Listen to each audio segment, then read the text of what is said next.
In today's video, I'm going to teach you how to use forms in Adalo.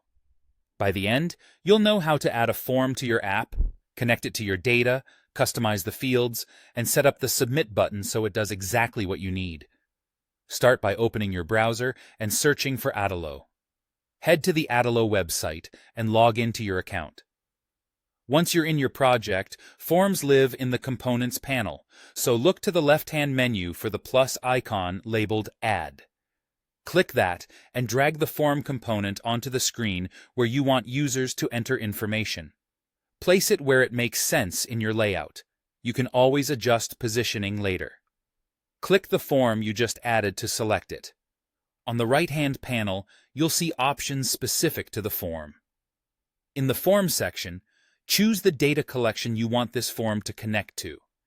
This tells Adalo which database table the form will read from and write to, so pick the collection that matches the type of data you're collecting, like users, listings, or posts.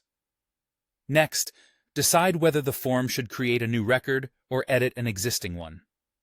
Creating a new record is perfect for signups or adding new items.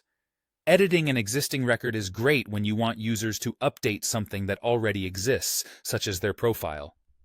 Choosing the right mode ensures your form behaves as expected. With the form selected, go to the Form Setup section. Here you can add, remove, or edit fields so they match the properties of your collection. Remove system fields you don't want users to touch, like created date.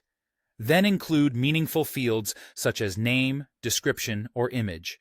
As you edit, make sure each field's type aligns with the collection property. Text for names, multi-line text for descriptions, and an image picker for images. You can also rename labels to be more user-friendly, adjust placeholders to guide input, and set important fields as required so submissions are complete and clean. Now move to the Submit button tab on the right. Set the button text to something clear and action-oriented, like Sign Up or Create Listing, so users know exactly what will happen. Finally, add an action to the Submit button. A common pattern is to create the record first, then navigate the user to another screen, such as the home page or a confirmation screen. Make sure the Create action runs before navigation, so the data is saved before the user is redirected. That's it. Your form is connected, customized, and ready to use.